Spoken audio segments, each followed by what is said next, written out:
Assalamualaikum warahmatullahi wabarakatuh. Kita mulai dengan membaca basmalah. Alhamdulillahirabbil alamin. Allahumma shalli wa sallim ala Muhammad wa ala alihi wa ashabihi ajma'in. Amma ba'd. Qala Allah Ta'ala fil Qur'anil Karim. A'udzu billahi minasy syaithanir rajim. Bismillahirrahmanirrahim.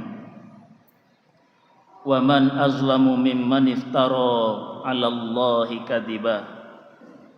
Ulaika yu'raduna 'ala rabbihim wa yaqulul ashhad haula'i alladhina kadzabu 'ala rabbihim ala la'natullahi 'alaz zalimin.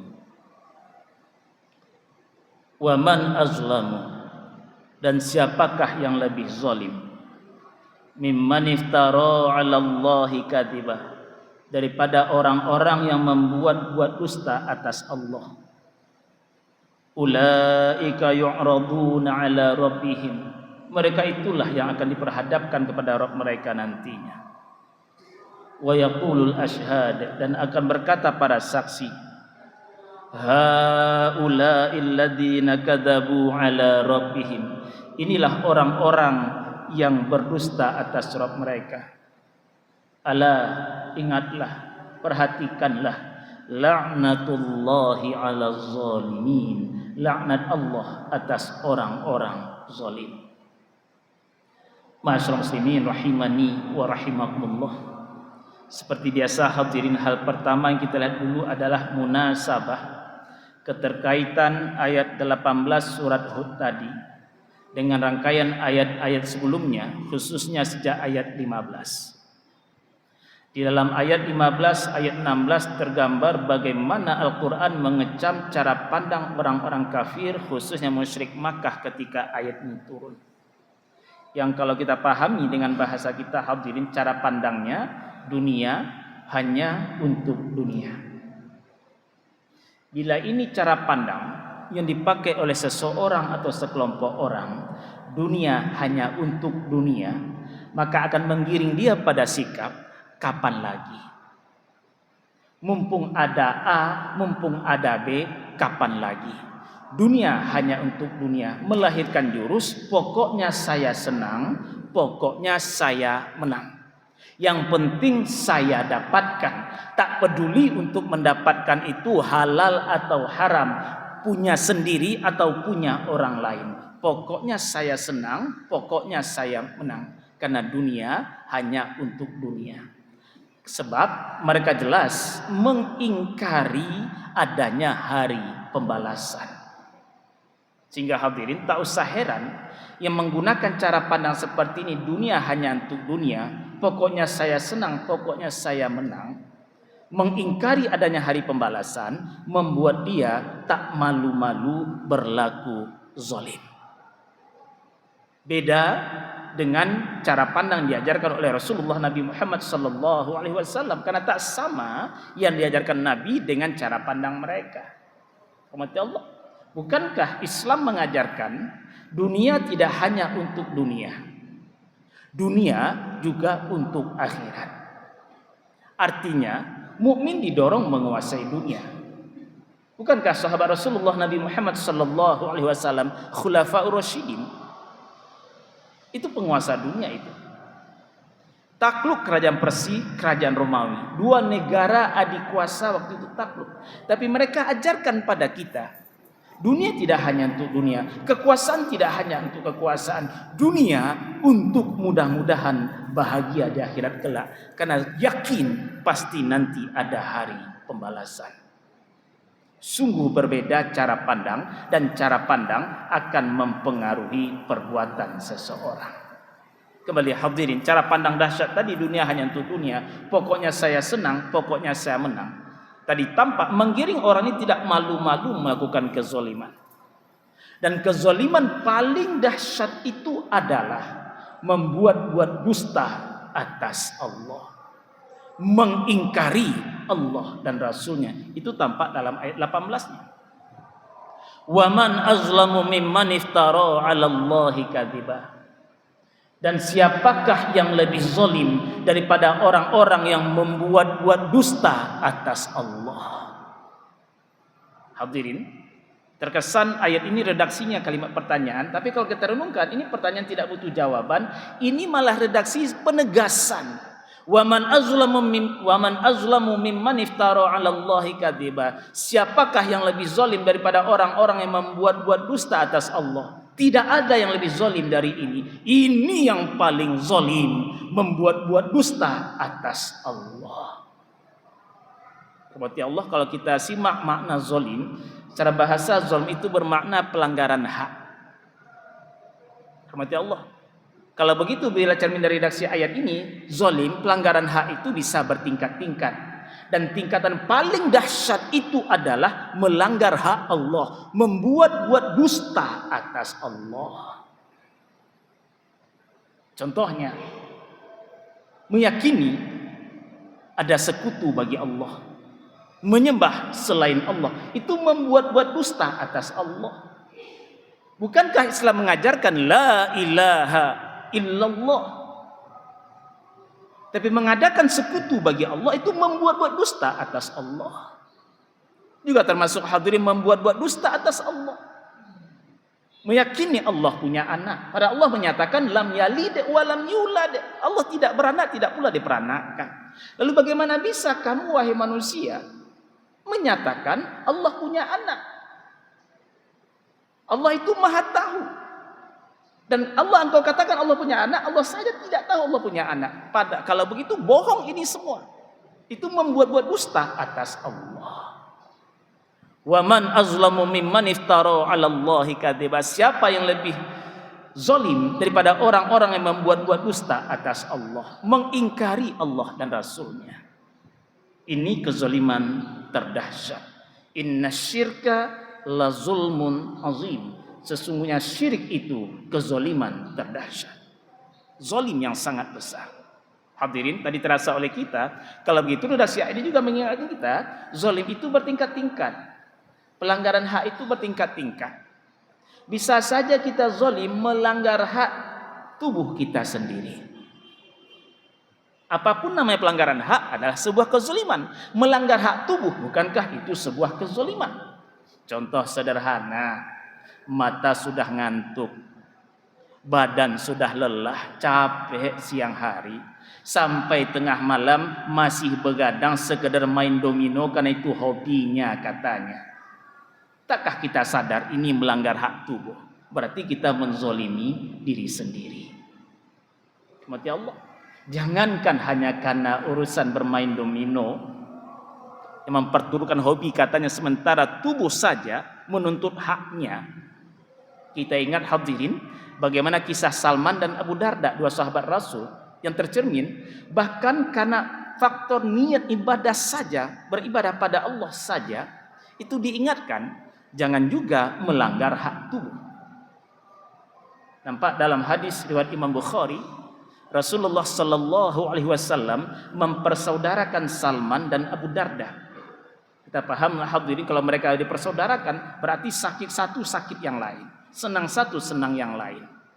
Suatu hari Salman mendatangi rumah Abu Darda. Beliau berjumpa dengan istri Abu Darda, dan istri Abu Darda dalam keadaan kusut. Hormati Allah. Ditanya oleh Salman, ada apa? Apa kata istri? Abu Darda tak lagi punya keinginan dengan kehidupan dunia, dengan dunianya. Artinya hadirin terisyarat bahwa dalam tanda kutip hak seorang istri terabaikan. Hormati Allah. Sehingga tercermin, tersimbol, istri pun tidak berbenah, tampak dalam tampilan kusutnya. Hormati Allah. Karena Abu Darda katanya tidak berkehendak pada kehidupan dunia yang lagi. Kemudian hadirin, Salman berjumpa dengan Abu Darda. Karena saudaranya datang, Abu Darda mempersiapkan mempersiapkan makanan. Lalu kemudian Abu Darda mempersilakan Salman makan. Apa kata Salman? Kalau kita langsung saja kita pahami, ayo kita makan. Lalu kata Abu Darda, aku puasa. Mendengar ini apa jawaban Salman? Kalau begitu aku tak makan kalau engkau tak makan. Konteks puasa ini hadir bukan puasa wajib konteksnya. Lalu akhirnya Abu Darda juga makan. Malamnya hadirin, Abu Darda yaqumu, berniat akan berdiri melakukan ibadah malam. Lalu kata Salman, tidur kata Salman. Lalu dia tidur. Tak lama berselang bangun lagi untuk beribadah malam. Kata Salman, tidur kata Salman. Abu Darda tidur. Sampai akhirnya di akhir malam, lalu mereka bangun, ayo kita bangun sekarang. Fasallaya, lalu mereka sholat. Kemudian hadirin, apa kata Salman? Inna li rabbika 'alaika haqqan. Sesungguhnya untuk Rabbmu ada haknya. Wa li nafsika 'alaika haqqan. Untuk tubuhmu ada haknya. Wa li ahlika 'alaika haqqan. Untuk keluargamu ada haknya. Fa'ati kulladzi haqqin haqqah. Kalau begitu berikanlah hak masing-masingnya. Kemudian kisah mereka disampaikan pada Rasulullah sallallahu alaihi wasallam, lalu tampak Rasul membenarkan sikap tadi. Hadirin, dari riwayat ini saja tampak bagaimana tubuh punya hak. Untuk rohmu ada haknya. Untuk tubuhmu ada haknya. Untuk keluargamu ada haknya. Kalau begitu berikan masing-masing hak. Melanggar hak itu zalim. Karena zalim tadi terasa oleh kita bertingkat-tingkat. Ada zalim terhadap diri sendiri. Bisa pula zalim terhadap anak dan istri. Rahmati Allah, kita ambil perluas contohnya. Zalim terhadap anak istri. Mentang-mentang versi suami, dia telah memberikan nafkah makan, nafkah pakaian, nafkah tempat tinggal untuk anak istri. Lalu versi suami, suka-sukanya lah ikut komunitas ini, komunitas itu, sehingga dia abaikan ada hak anak istri berupa perhatian. Karena bukankah tanggung jawab suami, qu anfusakum wa ahlikum naro, memelihara dirinya, memelihara rumah tangganya dari sisa api neraka, dan di antara memelihara itu adalah mendidik anak istrinya sesuai dengan aturan agama, dan itu tidak bisa lepas dari perhatian. Tapi tidak jarang sang ayah, sang suami, hanya karena merasa telah memberikan nafkah, makan, pakaian, tempat tinggal pada anak dan istri, lalu dia abaikan hak perhatian ini. Sibuk dengan mohon maaf komunitas ini, komunitas itu, kelompok ini, kelompok itu, yang lebih memperturukan hobi, sehingga terasa renggang ikatan emosional ayah dengan anak. Hadirin, di satu sisi jangan terlalu cepat menyalahkan anak bila anak kurang rasa emosionalnya pada ayahnya. Bisa saja ayahnya yang mengabaikan haknya. Sebaliknya, sang istri pun bisa zalim terhadap suami, melanggar hak suami. Hak suami itu ditaati oleh istri selama suami tidak menyuruh yang berlawanan dengan aturan Allah dan Rasulnya. Karena la ta'ata fi ma'siyatillah, tidak ada ketaatan dalam bermaksiat pada Allah. Hak suami untuk ditaati. Sehingga sungguh zalim terhadap hak suami, melanggar hak suami. Bila suami merasa di rumah haknya sebagai kepala rumah tangga yang ditinggikan seranting, didahulukan selangkah, diabaikan oleh sang istri hanya karena istri merasa gajinya lebih besar dari gaji suaminya. Zalim juga. Karena zalim bertingkat-tingkat. Ada zalim terhadap diri sendiri, ada zalim terhadap anak dan istri. Bisa pula zalim terhadap saudara yang lain, tetangga segala macam. Contoh sederhana dalam urusan hutang piutang. Nampak dalam hadis riwayat Imam Muslim, matlul ghani zulmun. Penundaan pembayaran hutang oleh yang telah mampu membayarnya zalim, kata Nabi. Artinya melanggar hak juga. Dia telah mampu membayar, waktu janjinya sampai, ditunda juga. Zalim, kata Nabi. Bisa juga masuk kategori zalim, melanggar hak, bahkan terhadap hak dunsana kanduang surang. Saudara kandung sendiri dalam urusan waris. Mentang-mentang dia yang paling tua, dikuasai semua, padahal ada hak adik-adiknya. Zalim bertingkat-tingkat. Dan zalim terdahsyat itu, wa man azlamu mimman iftara 'alallahi kadziba. Siapakah yang lebih zalim daripada orang-orang yang membuat-buat dusta atas Allah? Ini zalim terdahsyat. Yang tadi kita contohkan, membuat dusta atas Allah, mengadakan sekutu bagi Allah, itu membuat dusta atas Allah. Karena Islam mengajarkan tadi la ilaha illallah. Ayat ini sekaligus melarang kita jangan mengada-ada atas nama Allah. Tuntunannya adalah Al-Quran dan Sunnah Rasul.